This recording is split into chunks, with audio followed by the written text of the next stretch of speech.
Hermanos, vamos a orar al Señor. Amado Padre, te adoramos, Señor, y te damos muchas gracias por la bendición de poder reunirnos, sea aquí presencialmente o virtualmente, pero anhelamos, Señor, escuchar tu voz, escuchar tu palabra, y te pedimos, Señor, que tu Espíritu Santo esté obrando tanto en mi vida como en los que oyen tu palabra, Señor. En Cristo Jesús, amén. Hermanos, buenos días. Estamos estudiando el libro de Eclesiastés. Y la verdad es que es todo un desafío, todo un reto para cada uno de los que nos toca esta responsabilidad. Y vamos a abrir nuestras Biblias en Eclesiastés capítulo 2. Nuestro hermano Roger estuvo compartiendo la semana pasada acerca de la sabiduría, el conocimiento o la inteligencia o la ciencia que apartada de Dios, dice el predicador, es vanidad, no sirve de nada, ¿verdad? Y diremos que Salomón comenzó bien, ¿no? Salomón como rey a muy tierna edad, aproximadamente a los 18 años, comenzó muy bien. Lo primero que hizo en sus 7 primeros años fue edificar el templo para Jehová, algo que su padre David anheló hacerlo. Es más, él recogió muchos de los materiales para la construcción del templo, pero a él no se le concedió ese privilegio, mas a Salomón sí. Y Salomón, un hombre sabio, uno de los primeros sucesos, ¿se acuerdan ustedes cuando 2 mujeres le trajeron a un bebé diciendo las dos, es mi hijo, es mi hijo? Y entonces con gran sabiduría este muchacho todavía dijo, bueno, las dos dicen que es su hijo, traigan una espada y hay que partirlo en 2, ¿no? Mitad para cada uno y asunto solucionado. La verdadera madre, obviamente, al ver tremenda escena, dice, está bien, que se quede ella con el bebé, solamente para que su hijo viva. Entonces, ese evento, Salomón obviamente se dio cuenta quién era la verdadera madre, ¿no? Y entregó el bebé a la verdadera madre. Ese suceso corrió como un acto de sabiduría, tal vez pocas veces visto en su medio, y no solamente en el palacio o en el lugar donde él gobernaba, sino alrededor del mundo conocido, comenzó a correr la sabiduría de este joven rey. Y vamos a decir que comenzó bien, ¿no? Los próximos 13 años, la mayor parte de su enfoque fue la construcción de su palacio. 13 años construyendo un tremendo palacio, ¿no? Algunos dicen que debió considerarse una de las 7 maravillas del mundo, ¿no? Pero creo que la votación estaba trucada. Pero la cosa es que él, en sus primeros 7 años, construyó el templo majestuoso. No hubo otro templo similar al que Salomón construyó. Y el énfasis en su vida obviamente fue la sabiduría, ¿no? Conocido en el mundo de aquel entonces y hasta nuestros días como el rey más sabio. Vamos a ver en el capítulo 2, versículos del 1 al 11, esta parte de la historia que él mismo escribe. Y nos dice ahí en el versículo 1, dije yo en mi corazón, ven ahora, te probaré con alegría y gozarás de bienes, mas he aquí, esto también era vanidad. ¿No? Yo he titulado El placer y el materialismo. Ahora es el enfoque de Salomón. Sin embargo, él no deja de lado la sabiduría. Ya vimos que la sabiduría, ¿no? como aquel conocimiento que tuvo él para solucionar problemas difíciles, ¿no? Situaciones adversas. Es más, su reino no fue como el de su padre, lleno de grandes ejércitos y conquistas. No, él utilizó su sabiduría justamente para hacer pactos con los reinos vecinos, reinos que ya habían sido conquistados por su propio padre David. Pero Salomón utilizó toda su sabiduría para mantener cierta paz durante su reinado. La mayor parte de su reinado fue en paz y en armonía con los pueblos alrededor. Sin embargo, recuerden, eran pueblos subyugados por Israel en ese momento. Y la habilidad y la sabiduría que tenía Salomón también la utilizó en esa área, ¿no? No necesitaba a hacer grandes campañas de guerra para mantener la paz en su reino. Pero ahora él está entrando a un campo de experimentar en la vida, y en estos 2 capítulos Salomón describe lo que fue realmente el todo de su vida. Si bien es cierto, el énfasis era la sabiduría, y ya vimos la semana pasada que la sabiduría apartada de Dios no sirve de nada, entonces ahora él se propone experimentar en su propia vida los placeres y el materialismo que el mundo persigue. Yo pregunto, ¿no? Tal vez, ¿no? Algún adolescente o algún joven, ¿qué quieres ser en la vida? ¿O qué quieres estudiar? ¿Qué te gustaría alcanzar? ¿Cuáles son tus sueños? Yo creo que la mayoría de las respuestas, bueno, fue la mía por lo menos cuando tenía esa edad hace pocos años, entonces, ¿qué respondería? Bueno, quisiera tener una buena profesión si es que tengo los recursos para hacerlo. Si no tengo los recursos para hacerlo, por lo menos podría entrar en un buen trabajo para poder adquirir ciertas cosas importantes en la vida. Los más soñadores dirían, ya, me contento como Messi nomás, ¿no? Y los más, de repente, que no tienen tantas aspiraciones, como siento que fui en mi momento, ya un lugar adecuado para vivir y comida todos los días. Bueno, en mi casa no había comida todos los días, dejando un día nomás. Entonces, cada uno tiene sus aspiraciones, cada uno tiene sus anhelos y sus deseos, pero casi todos están orientados en alcanzar ciertas cosas materiales, y teniendo aquellas cosas, disfrutar de aquellas cosas materiales, ¿verdad? Y entonces vamos a ver la experiencia de Salomón y a dónde nos conduce. Versículo 2. En el versículo 1 nada más él prácticamente da la conclusión de su experiencia, pero durante los siguientes 10 versículos él desarrolla lo que fue su experiencia y su vida. Entonces dice en el versículo 2 y 3.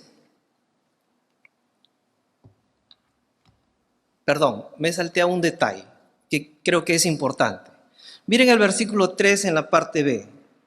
Dice, propuse en mi corazón agasajar mi carne con vino y que anduviese mi corazón en sabiduría.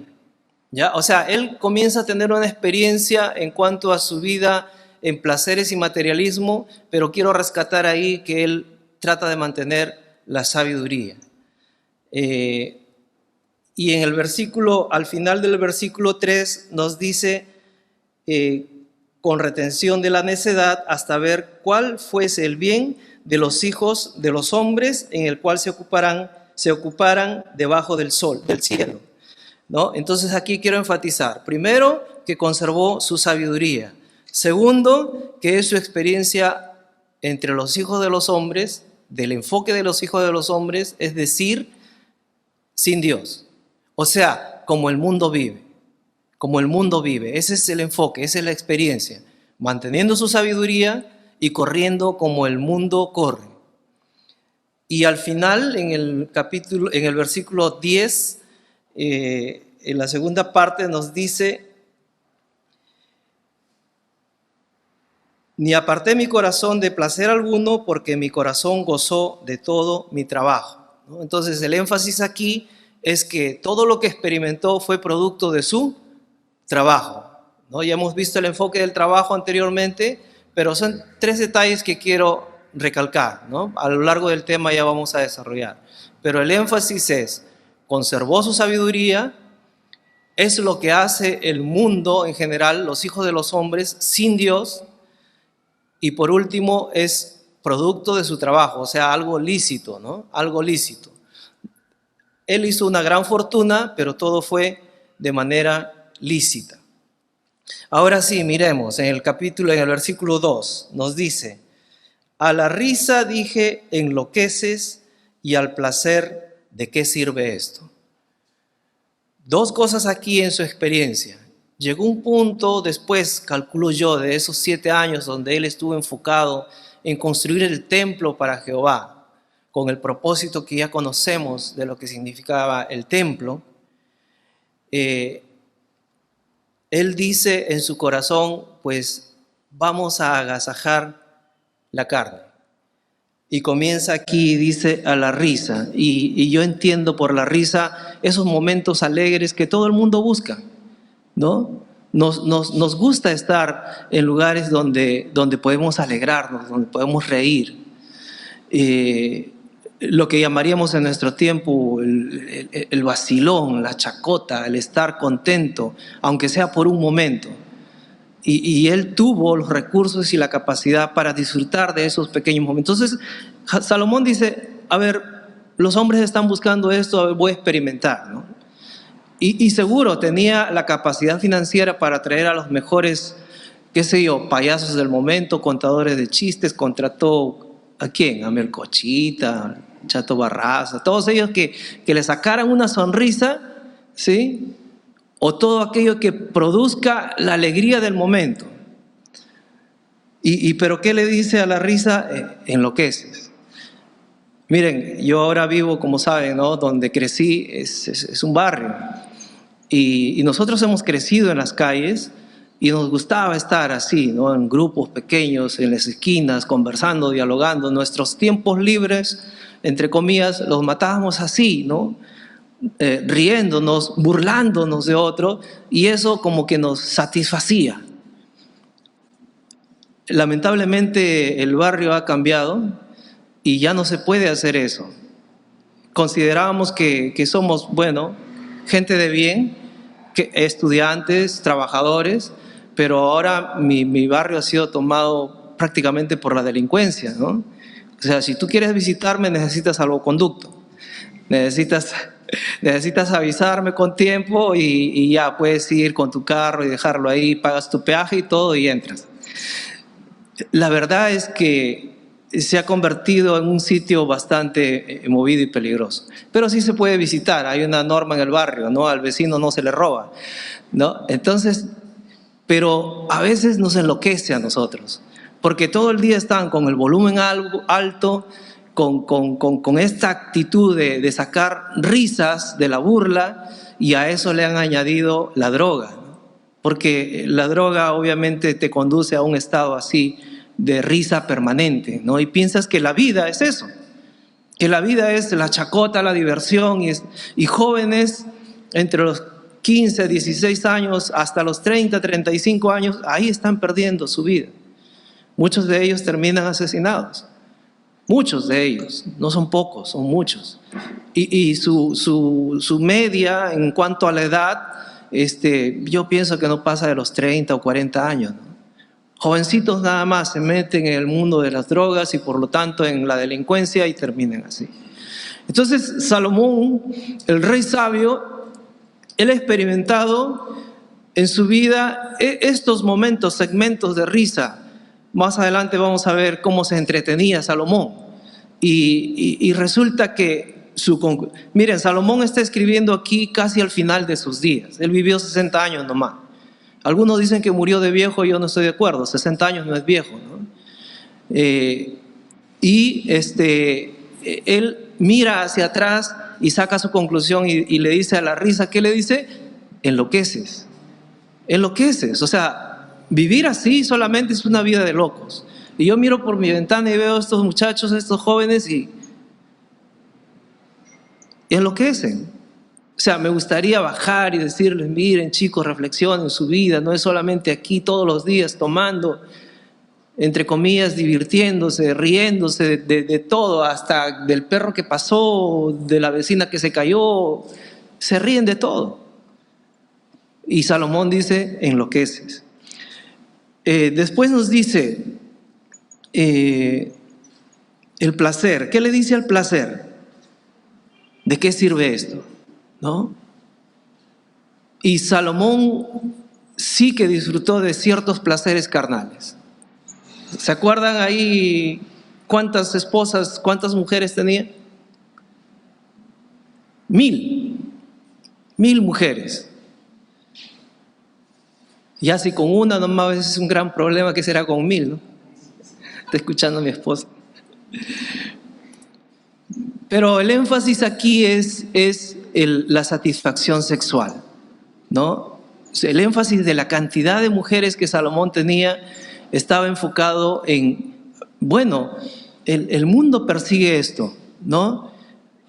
Aquellos que tienen grandes fortunas, estuve viendo un especial sobre el Chapo Guzmán, ¿no? Este narcotraficante, tal vez el mayor narcotraficante con más poder económico en el mundo, ¿no? Mientras estuvo en las prisiones de México, él prácticamente era el gobernador de la cárcel de México, y no porque haya sido como José, ¿no? No, sino por el poder económico que tenía.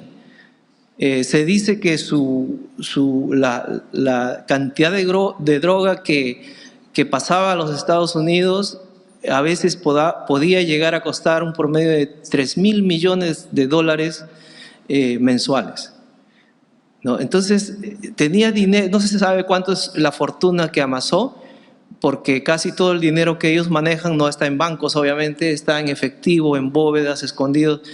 Y él manejaba por la economía que tenía hasta la misma prisión, ¿no? O sea, él estaba relativamente feliz, entre comillas, en esa prisión. ¿Y cuáles eran sus deleites? Pues cada día o cada cierta semana, el flujo de la cantidad de prostitutas, de mujeres que entraban a la cárcel, eran impresionantes. Prácticamente él vivía en un burdel dentro de la cárcel, ¿no? Entonces, el poder económico lleva a buscar cierta satisfacción, y Salomón dijo, no, bueno, el mundo persigue esto, y ya 1,000 mujeres tenía, ¿no? Ahora, dentro de eso, recuerdan las 3 primeras cositas que mencioné. Él dice que conservó la sabiduría. Dentro de ello también tiene un romance con la Sulamita que se describe en Eclesiastés, ¿no? Saca conclusiones que son consejos para la vida matrimonial. También dentro de su sabiduría tiene proverbios que nos habla de un sinfín de consejos que nos da la palabra de Dios en cuanto a la familia, a los padres con los hijos, a los malos caminos y muchas cosas más. O sea, Salomón es impresionante, ¿no? Que él pueda ser el autor, o que Dios haya utilizado a este hombre para darnos consejos tan preciosos. Pero acá está abriendo claramente la vida como él misma la describe, ¿no? Como la experiencia que él tuvo. Y a veces es aterrador, ¿no? O sea, si yo veo a Salomón y veo mi vida y digo, Señor, perdóname, ni siquiera quiero juzgar un poquito de la vida de este hombre, ¿no? Pero tú lo utilizaste con ciertos propósitos. Entonces, aquí vemos que dice, en cuanto a la satisfacción o a los placeres, al placer mismo le dice, ¿de qué sirve esto?, ¿no? Entonces, cuando tú haces esa pregunta, ¿de qué sirve esto?, y si estás dando una respuesta implícita que dice, no sirve de nada. Al final no te sirve de nada. Los placeres que él puede haber disfrutado le sirvieron de nada. Eso es lo que significa vanidad de vanidades. No sirve para nada. Delante de Dios no sirve para nada. Después, en el versículo 3 dice, propuse en mi corazón agasajar mi carne con vino. Eso es lo que el mundo persigue, ¿verdad? El promedio del mundo, mire, yo tengo la solución, sinceramente, hermanos, yo tengo la solución, si el gobernante lo da, yo tengo la solución para que por lo menos baje en un 70% el nivel de contagios del COVID-19, el 70% de los contagios en COVID-19, y por lo tanto la misma proporción en muertes, ¿no? Si desde el primer día de la pandemia hubiesen dado la ley seca. ¿Están de acuerdo conmigo? Es alrededor de la bebida que el mundo se reúne. Si tú le quitas la bebida, los que salen a una fiesta ya no irían. Ya no irían. ¿Por qué? Porque no hay trago. Se reúnen alrededor del trago. Si tú le quitas la bebida a las bodegas, en mi barrio sería mucho menos. Sé que lo van a tratar de conseguir, pero si tú cierras las fábricas de bebidas alcohólicas, como fue, ¿se acuerdan los primeros días de la pandemia? Se controló bastante. Me queda poco tiempo. Puse mi alarma para que me avise. Entonces, si se hubiese dado esa ley, todos estos contagios que hemos tenido hubiesen decrecido totalmente. ¿Están de acuerdo o no? Hermanos, analicen y se van a dar cuenta que así es. Lamentablemente el mundo corre tras la bebida, pero entonces Salomón, el rey sabio, pues dice, eso es lo que el mundo está buscando. Eso es lo que los reinos y las personas alrededor están buscando. Entonces, ¿qué se hizo? Se hizo un viñedo y también tenía su almacén de vino. Así que las reuniones donde él participaba, él probó a sí mismo la borrachera, no sé si llegó a convertirse en un alcohólico, pero dice que en medio de todo eso preservó la sabiduría. Propuse en mi corazón agasajar mi carne con vino y que anduviese mi corazón en sabiduría con retención de la necedad. O sea, la conclusión al final, en el borracho, ¿qué debería ser? ¿O qué es? Es algo necio, ¿no? Es algo tonto.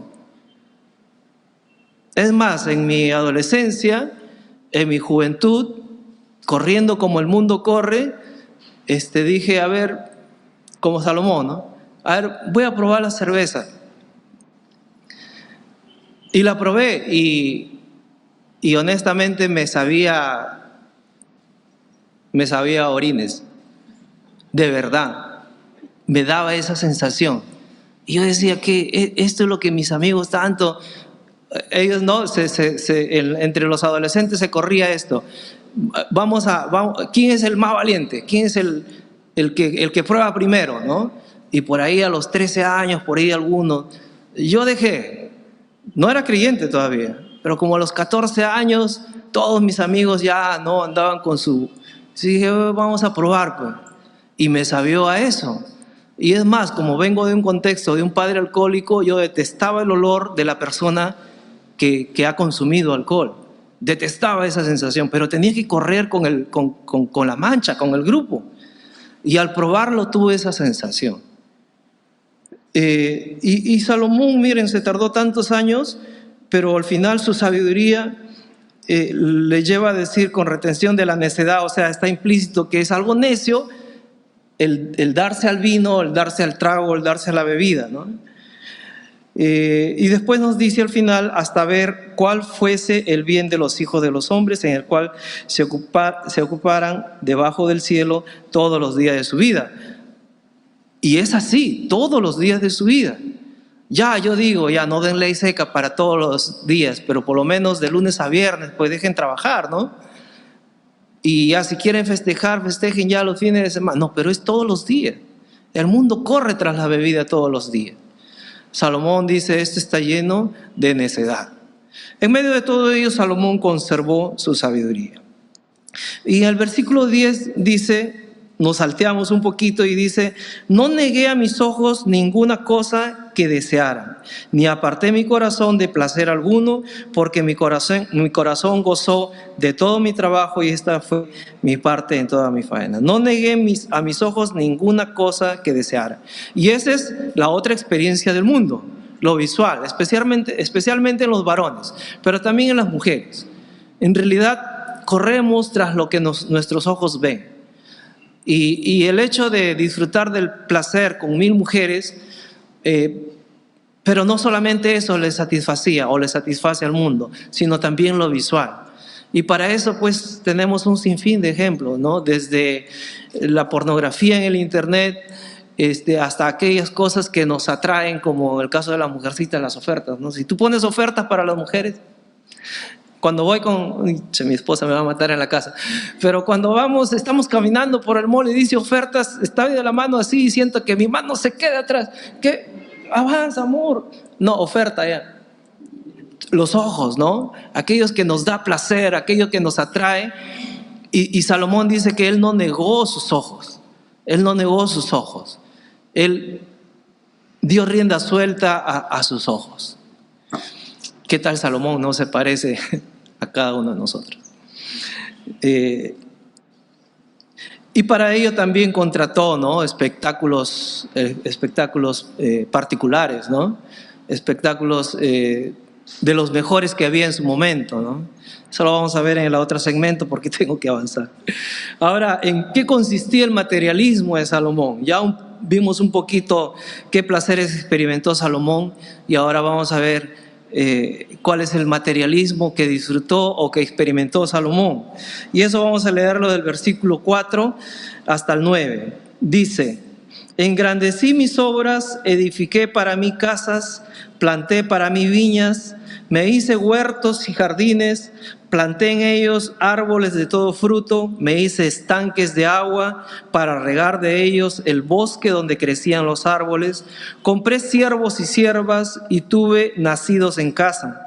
También tuve posesión grande de vacas y de ovejas, más que todos los que fueron antes de mí en Jerusalén. Me amontoné también plata y oro y tesoros preciados de reyes y de provincias. Me hice de cantores y cantoras, de los deleites de los hijos de los hombres y de toda clase de instrumentos de música. Y fui engrandecido y aumentado más que todos los que fueron antes de mí en Jerusalén. A más de esto conservé conmigo mi sabiduría. Y ese es el resumen de la vida de Salomón. La semana pasada vimos que anduvo en sabiduría, pero al final concluyó que era vano, que era banal. Ahora miren, todo lo que ha podido disfrutar Salomón durante su reino, y más adelante vamos a ver a cuál es la conclusión a la que llegó. Pero esto fue su vida de Salomón. El palacio que tenía era impresionante. Ahí léanlo, está en el capítulo 9, 10 y 11 de Primera de Reyes. Pero dice que se hizo casas, no una casa, sino casas, aparte del palacio que tenía, ¿no? En Líbano es una donde se da la descripción de una de las propiedades lujosas que él tenía. Una vez más les recalco que su palacio lo hizo en 13 años y era enchapado de oro, ¿no? Léanlo en esos 3 capítulos, 9, 10 y 11 de Primera de Reyes. Y se describe que tenía escudos de oro, tenía leones de oro, las escalinatas eran enchapadas en oro, y ni hablar del trono que tenía, ¿no? Un semejante trono. Dice que sus casas eran no solamente su palacio, sino sus casas también estaban llenos de estos lujos. Entonces él dice, en buscando la experiencia de la satisfacción en lo material, dice que engrandeció sus obras y edificó casas.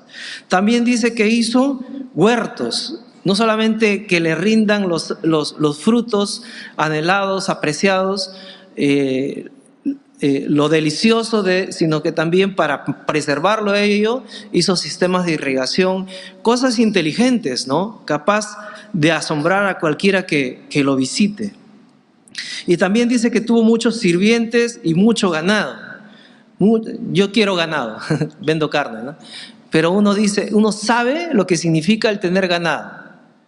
Mi papá de Pablito tiene ganado y sabe lo que significa el tener ganado. Tener ganado, y todavía en esos tiempos era sinónimo de abundancia, ¿no? Tú podías tener mucho oro, muchas perlas preciosas, ¿no? Pero si no tenías ganado, si no tenías vacas y ovejas, que es la comidita del día a día, así tengas plato de oro, ¿no? ¿Qué le pones en el plato de oro?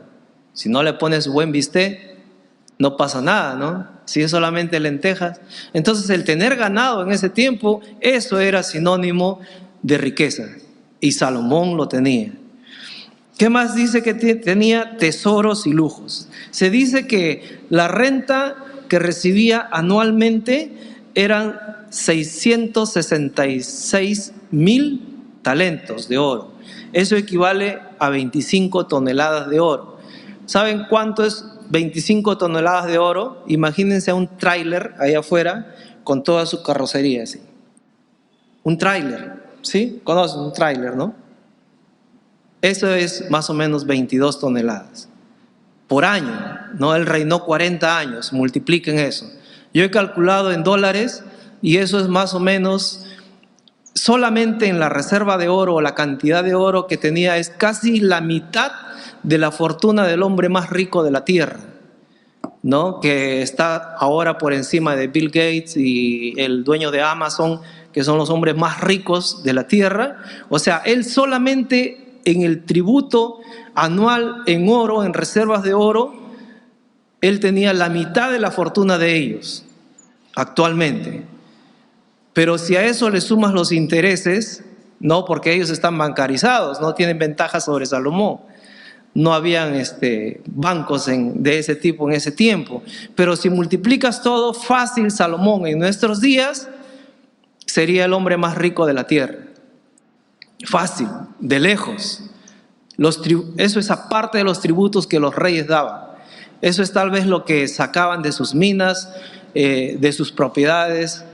Eso era en riqueza, y eso lo traducía en lujos inimaginables, ¿no? Las evidencias del reinado de Salomón y de la riqueza que tuvo es literalmente inigualable, ¿no? Él mismo dice, no hubo un rey antes que yo en sabiduría y también en riquezas, ni lo hubo después, ¿no? Entonces ahora los que tienen, y es más, la riqueza de estos hombres actuales a veces no es tangible, ¿no? No se puede ver, está ahí en números, en cifras, será cierto, no será cierto, lo moverán los organismos internacionales, qué sé yo, pero lo de él era tangible, vacas, ovejas, casas, propiedades, oro en cantidad, era visual, ¿no? Entonces, eso lo contabiliza ahí, y eso es lo que él disfrutó en sus días. Versículo 11 concluimos.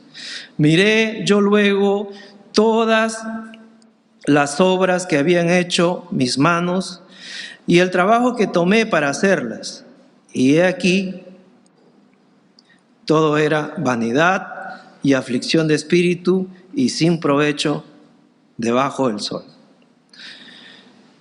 Ya cerca de sus 60 años, Salomón voltea hacia atrás y mira al muchacho de 18 años, las decisiones que tomó, la sabiduría que Dios le dio, los buenos primeros pasos que dio, y el momento en cuando él decide, como escribe aquí, propuse en mi corazón experimentar lo que el mundo, para sacar conclusiones. Y llega después de sus casi 40 años de reinado, ¿y cuál es la palabra que podría describir lo que dice aquí Salomón? Yo puse acá frustración. Frustración, ¿no? O sea, haber vivido de esa manera, desenfrenadamente, para llegar a 40 años y mirar hacia atrás y decir, miré yo luego todas las obras que habían hecho mis manos y el trabajo que tomé para hacerlos, y aquí todo era vanidad. 3 cosas: vanidad, aflicción de espíritu y sin provecho debajo del sol. Porque él corrió como el mundo corrió, dejando de lado a Dios. O sea, en todo lo que experimentó Salomón aquí, él intencionalmente dejó de lado a Dios. Al considerar todo el esfuerzo y el trabajo que le costó, porque le costó que le costó. O sea, utilizó sabiduría y todo, pero no era con varita mágica, ¿no? Él tuvo que salir a hacer convenios, trabajar acá, dirigir la construcción del templo, dirigir la construcción de su casa. Es más, tenía que tener un ejército organizado. Si bien es cierto, no lo utilizó para hacer la guerra, pero sí para mantener en paz con los otros pueblos. Es tremenda la responsabilidad de un gobernante, por eso debemos orar por nuestros gobernantes ahora. Porque el dirigir una nación es tremendamente difícil. Y si Dios no da la sabiduría para hacerlo, Salomón fácil duraba 2 o 3 años y como los otros reyes, chao. Es más, haciendo lo malo delante de Dios, chao. Parecen nuestros gobernantes, no duran 1 o 2 años, vacancia. 1 año, vacancia. El otro duró 6 días, vacancia. Se necesita inteligencia, sabiduría para que puedas dirigir ese pueblo, ¿no? Pero llegar a esta triste conclusión, todo era vanidad, aflicción de espíritu y sin provecho debajo del sol, ¿no? Y no era viejo Salomón, 60 años. Yo no sé de qué murió Salomón, ¿no? Pero después de toda esta experiencia, fácil de depresión, ¿no? ¿De qué habrá muerto Salomón? No lo dice en la Biblia. pero su conclusión de vida fue esta, que ahora le ha servido esta experiencia para darnos consejos. Es cierto, se parece al médico de mi hermano, no Estuardo, otro hermano, un hermano que tengo en la selva. Él estuvo un poquito delicado, tenía problemas de respiración, y así que se fue al médico, ¿no? El médico le dijo: a ver, dime tus hábitos alimenticios y tus hábitos, ¿no? De tal vez algún vicio que tengas. Bueno, dice, no como de todo, pero sí me gusta un poquito el traguito, pero lo que sí me gusta es el cigarrito, dice. ¿Y cuánto fumas al día? Bueno, de 10 a 15 cigarritos al día. Dice que el médico lo llevó, ¿no?, a una sala y le proyectó ahí unas imágenes sobre las consecuencias del fumador. Y le dio una cátedra de lo que es el consumo de tabaco y sus consecuencias, ¿no? El tipo de cáncer que produce. Mi hermano se quedó, pero asombrado de la sabiduría de ese médico, pero también asustado de su realidad, ¿no? Entonces, punto número 1, toma este medicamento, tal, pero como te darás cuenta, lo que tienes que hacer aquí, si tú quieres recuperar tu sistema respiratorio y no ir camino a un cáncer, deja el cigarro, ¿no?, el tabaco. O sea, dice, salió de ahí él transformado en esa área de su vida. Trató de cumplir al pie de la letra las recomendaciones y dejar el cigarro, ¿no? Pasaron unos días y él fue a una reunión con amigos y se encontró con el médico. Y el médico estaba ahí, al otro extremo, y él observaba al médico, ¿no? Y el médico de su bolsillo saca su cajetilla de cigarros, prende. Que el médico ya. Pasó otro momento y sacó otro cigarro. El médico durante la reunión se fumó más de una cajetilla de cigarros, que son un promedio de 20 cigarros. Entonces mi hermano no aguantó, y se fue. Doctor, ¿cómo estás? Hola, Fernando, ¿cómo estás? Ya saben que mi hermano se llama Fernando.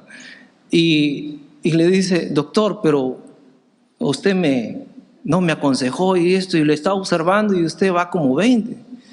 Y lo quedó mirando el doctor y le dijo: tú tienes que hacer lo que te digo, no lo que hago. ¿No? Y a veces, cuando vemos aquí en Salomón, nosotros tenemos que hacer lo que nos dice, no Salomón, sino la palabra de Dios. Y no hacer lo que él hizo, eso sí, Salomón. Y miren el contraste para el creyente hoy. Salomón, obviamente, con su experiencia no nos puede decir este es el camino que debe seguir, al contrario. Él después va a enfatizar en el camino correcto que uno debe seguir, ¿no? A los jóvenes les dice: acuérdate de tu Creador en los días de tu juventud, antes que vengan los días duros, difíciles, de viejo, donde digas: ya no tengo contentamiento. Salomón lo va a describir, ¿no? Este es solamente el extracto de su vida y la conclusión a la que él llegó. No se queden con esta fotografía. Pero miren el contraste con Jesucristo. Justo nuestro hermano Nelson leyó ese texto que dice Juan 14:6. Lo que Salomón no pudo decir, Jesús sí pudo decirlo. Salomón no puede decir: imítenme a mí, no, y sigan, mira, se vive bien, se vive chévere, se disfruta, vivan la vida loca. No, Salomón dice: al final es aflicción de espíritu, vanidad, no sirve para nada. Pero Jesucristo dice en Juan 14:6: yo soy el camino, la verdad y la vida. Nadie llega al Padre sino por mí. O sea, el camino correcto, ¿cuál es? Jesucristo. Ellos trataban, sus discípulos, ¿no?, de indagar más de esta enseñanza que Jesús le está dando. Y en Mateo le preguntan acerca de, o Jesús está dando en el sermón del monte, haciéndole ver lo que buscan las personas, lo que buscan las cosas materiales. Es más, lícitamente, cuando tienes hambre, necesidad, lo que haces es buscar por el alimento diario, ¿no? Jesús les dice: porque los gentiles buscan todas estas cosas, pero vuestro Padre Celestial sabe que tenéis necesidad de todas estas cosas. Y para todas las áreas de la vida dice: mas buscad primeramente el reino de Dios y su justicia, Y todas estas cosas, o sea, lo necesario para sobrevivir en esta tierra, os serán añadidas. El Señor lo va a dar. Pero ¿cuál es el orden de prioridades? No vivir la vida loca y el desenfreno y anhelar y tratar de alcanzar las cosas materiales de este mundo, porque nos van a alejar de Dios al final. Sino el orden de prioridades es, si tú quieres alcanzar el éxito en tu vida, busca primero el reino de Dios y su justicia. El resto Dios va a añadir. Así que jóvenes, adolescentes, ¿qué van a buscar en su vida? Busca primero el reino. Si tú estás buscando una carrera, si tú estás buscando una profesión o alguna actividad para dedicarte en el futuro o algún placer que quieras alcanzar, busca primero el reino de Dios si no estás frito o frita. Uno más y con esto concluyo. Mateo también nos dice en el capítulo 11, 28, venid a mí todos los que estáis trabajados y cargados, y yo os haré descansar. Llevad mis yugos sobre vosotros y aprended de mí, que soy manso y humilde de corazón, y hallaréis descanso para vuestras almas. ¿Qué anhelas alcanzar en tu vida? Si sigues lo que Salomón ha experimentado, tu final es fracaso. Pero si quieres realmente sentir satisfacción o descanso para tu alma, que es lo que enfatiza aquí Mateo, pues recibe a Cristo en tu corazón. Búscale al Señor. Aprende de Él.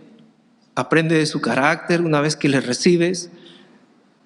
Dice que es manso y humilde de corazón.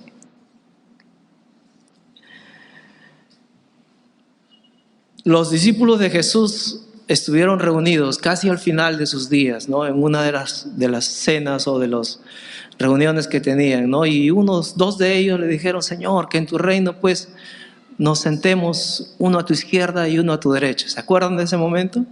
¿Sí? Y el Señor les dice, ¿sabéis que los que son tenidos por gobernantes de las naciones se enseñorean de ellos y sus grandes ejercen sobre ellos potestad? Pero no será así entre vosotros, creyentes, cristianos. No será así entre vosotros. Sino que el que quiera hacerse grande entre vosotros, ¿qué va a ser? Vuestro servidor. Distinto, ¿no? Salomón tenía sirvientes y buscaba la satisfacción en las cosas materiales, pero Jesús nos enseña aquí que el que quiera hacerse grande, primero tendrá que ser vuestro servidor. Y el que de vosotros quiera ser el primero, será siervo de todos. Porque el Hijo del Hombre no vino para ser servido, sino para servir y para dar su vida en rescate por muchos. Que el Señor nos bendiga esta mañana. Realmente a mí me emociona este tema porque yo sé que no soy mejor que Salomón en cuanto a sus actitudes. De hecho, que no soy mejor en sus riquezas, ¿no? Porque de oro no tengo ni el diente. Entonces, pero seguro en las actitudes, en la experiencia de vida, en lo que anhela mi corazón. Busca primero el reino de Dios. Vamos a orar. Padre amado, te adoramos. Te damos muchas gracias porque en tu palabra podemos hallar las cosas claramente. Y debemos reconocer que como corrió equivocadamente Salomón, si nosotros imitamos ese anhelo, ese deseo que está en el corazón de todos los hombres y las mujeres, de buscar las cosas de este mundo, nuestro final va a ser aflicción de espíritu, vano y no sirve para nada. Pero si buscamos tu reino, si te recibimos como nuestro Salvador, si Jesús realmente es el primero en nuestras vidas y nuestro único y suficiente Salvador, entonces el resto de cosas sí van a tener sentido. El servirte en hacer las buenas obras que tú has preparado de antemano para los que confiamos en ti, entonces sí sirven, sí toman sentido en la vida. Gracias, Señor, por tu palabra y Ayúdanos, Señor, a aplicarla en nuestras vidas. En Cristo nuestro Salvador. Amén.